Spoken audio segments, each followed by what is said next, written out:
Yo, what is up guys? Anthony here again, back again with another episode with Solo Tradecraft. So last week I just went to the Bahamas. Super cool, all expense paid trip, all to learn about the ocean. I was fortunate enough to go swimming with sharks, diving with sharks, snorkeling with sharks. I got to tag sharks. Yo, check this out. I got a shark on my head, and I got a shark in front of me. That's perfect. Cable off. What? Alright guys. What? There's a shark on the boat. And it's weird enough, like, sharks are pretty scary, but you know, if you're in the water and you kind of don't do anything crazy, they just kind of leave you alone. Pretty crazy stuff, but you know, I was fortunate enough to just be on an all expense paid trip to the Bahamas just to learn more about the ocean, really, and how sharks play a role in that.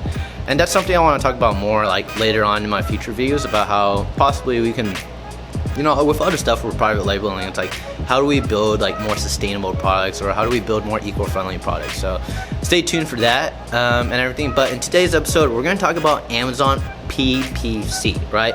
This is Amazon's pay-per-click program, aka Amazon's advertising platform, and how you can use it to really get more sales, right? But first of all, I really want to teach you guys what ACoS is, right?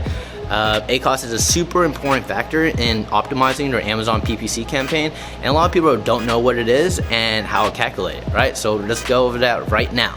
All right, so first of all, what is ACoS, right? ACoS, right? You probably see this in your campaigns and you're like, what the hell is this? So ACoS stands for Advertising Cost of Sale. So basically what it means is how much advertising dollars are you spending in order to make one sale? Did I spend $1 to make $10 worth of sales, or did I spend $10 to generate $10 worth of sales?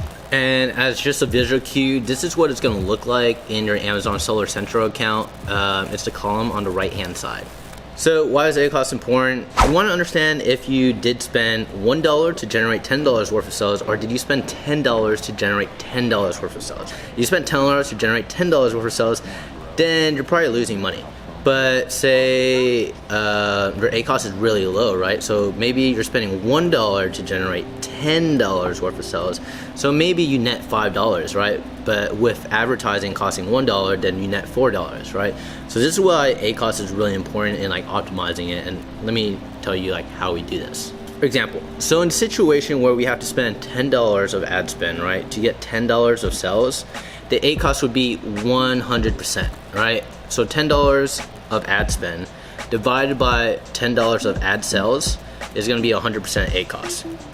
So in most situations, if your ACoS is 100% or more, you're more than likely not making money, just saying.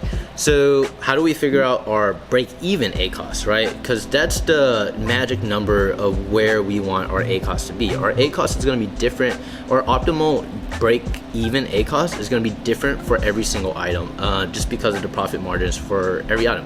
But it's super easy to calculate, and I'm going to tell you how to do it just right now. So first of all, you want to understand what your net profit is. So say your item is selling for $20 and you net $10 on this item. That means you do not want to spend more than $10 on advertising, right? If Amazon's only giving you $10 in your pocket and you spend $10 on ads, that means you're going to break even, right?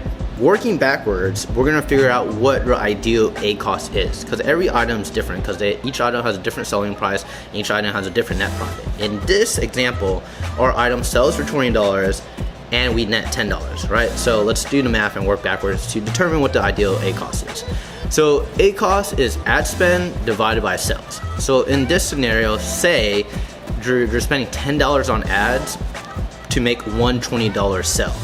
Right, so that's a 50% ACoS, right? So when you're tweaking your bids on your campaigns over the long run, you want your ACoS to be 50% or lower, right? If it gets higher than 50%, what that means is instead of spending $10 on ads, you're probably spending $11, $12, $13, $14, $15, right? You're spending $15 on ads and you only net $10 from Amazon, guess what's happening?